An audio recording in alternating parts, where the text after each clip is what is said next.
Bismillahirrahmanirrahim. Biz çox vaxt kainatın sahibinin sevgisini tamamilə yanlış meyarlarla, saxta dünyanın bizə sırıdığı cılız standartlarla ölçürük. İnsan psixologiyası elə proqramlaşdırılıb ki, əgər işlərimiz rəvandırsa, bank hesabımız doludursa, cəmiyyətdəki statusumuz yüksəkdirsə, dərhal düşünürük ki, Allah məni sevir, O mənə rəhm edir.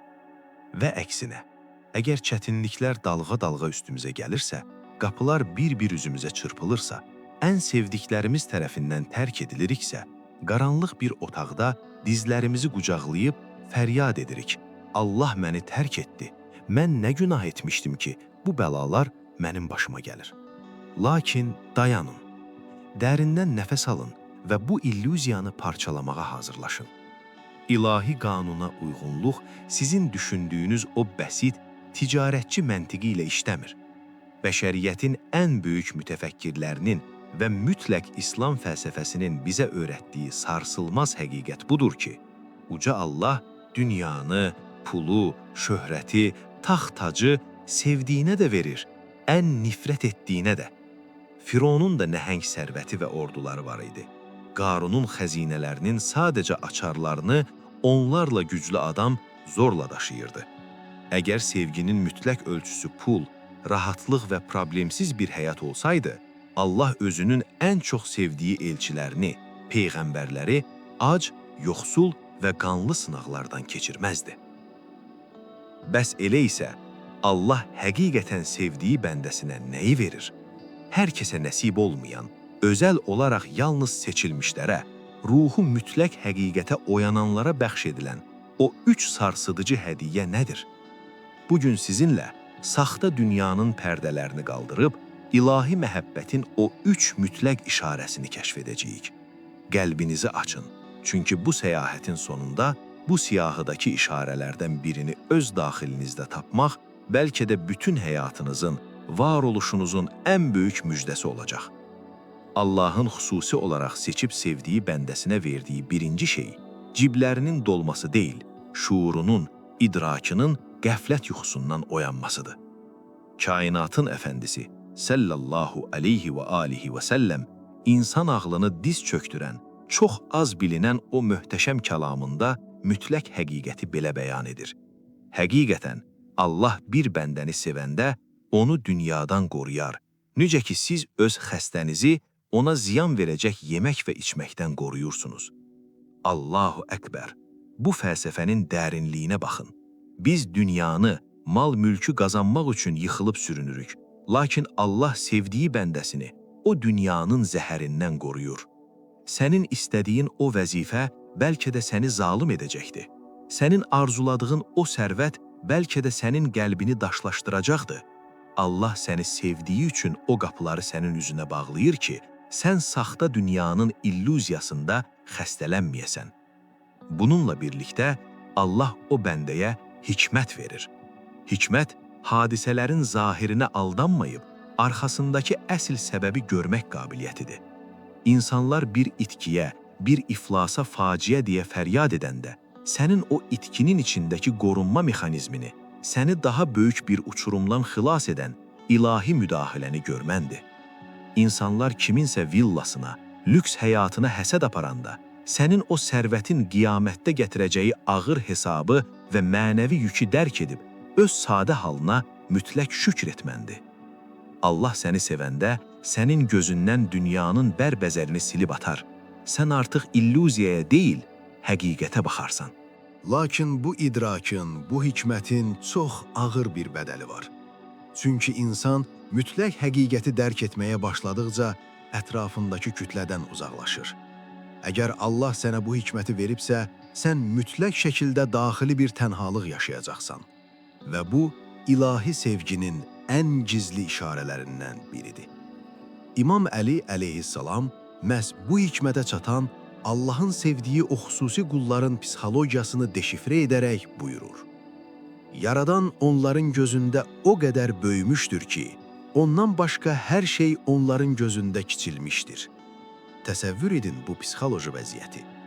Sənin şuurunda yaradan o qədər mütləq bir yer tutur ki, artıq cəmiyyətin qoyduğu süni qaydalar Boş söhbətlər, dedikodular, yaltaqlıqlar sənə iyrənc gəlir. Sən dost məclislərində əyləşirsən, lakin ruhun onlarla deyil.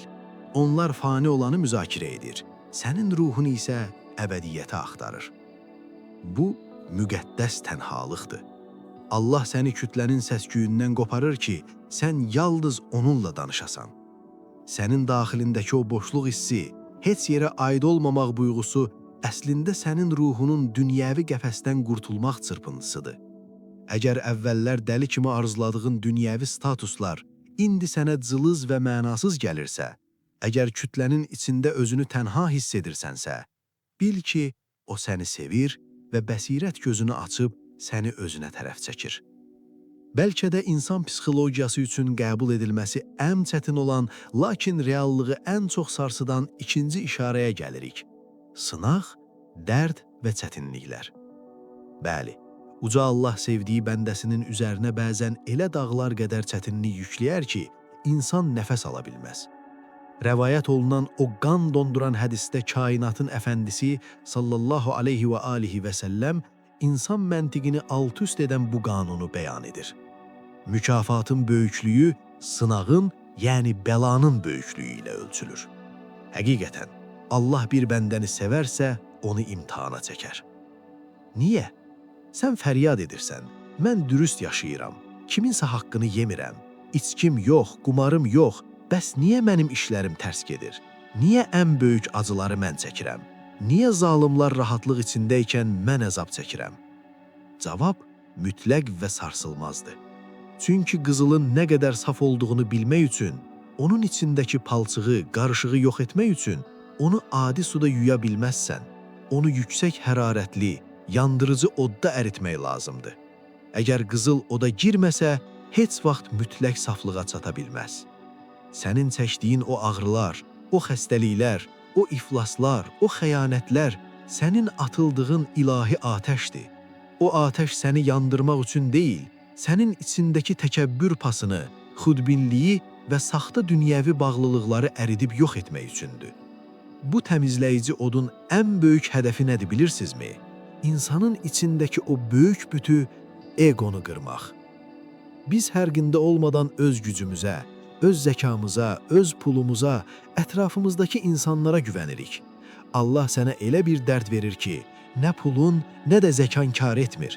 Sən acizliyini anlayırsan, sənin qürurun qırılır, dizlərin yerə dəyir. Və məhz o qırılma anında sən həyatında heç vaxt etmədiyin qədər səmimi bir fəryadla Ya Rəbb deyirsən. Uca Allahın qudsi hədisdə bəyan etdiyi o sirli və möhtəşəm həqiqətə baxın. Mən, mənim rizam üçün qəlbləri qırılmış, sınılmış olanlarla bərabərəm.